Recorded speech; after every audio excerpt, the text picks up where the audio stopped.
Kapolda Sumatera Selatan melakukan kunjungan ke wilayah PT BMH Kecamatan Pangkalan Lampam, Kabupaten Oki. Kunjungan penting ini sebagai langkah strategis dalam memantau dan menanggulangi kebakaran hutan dan lahan yang menjadi ancaman serius bagi lingkungan. Baru-baru ini Kapolda Sumatera Selatan Irjen Pol Arbetus Rahmat Wibowo melakukan kunjungan penting ke wilayah PT BMH Distrik Penyambungan Desa Riding, Kecamatan Pangkalan Lampam, Kabupaten Oki. Kunjungan tersebut kata Kapolda sebagai salah satu langkah strategis Kapolda Sumsel untuk memantau kondisi terkini karhutla yang menjadi ancaman serius bagi lingkungan. Selama kunjungan, Kapolda meninjau langsung terhadap kondisi karhutla di Kecamatan Pangkalan Lampam dan menggelar pertemuan dengan pihak PT BMH serta karyawan guna membahas sinergi pencegahan dan penanggulangan karhutla di wilayah tersebut agar tidak ada lagi titik api.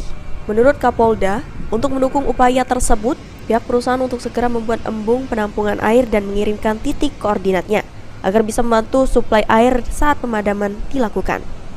Seperti halnya sudah dilakukan perusahaan lain di Oki sesuai arahan Kapolda Sumatera Selatan beberapa waktu yang lalu. Usai kunjungan, Kapolda dan sejumlah pejabat tinggi Polda lainnya sempat melakukan peninjauan lokasi titik api karhutla melalui helikopter. Setelah selanjutnya bertolak kembali ke Palembang.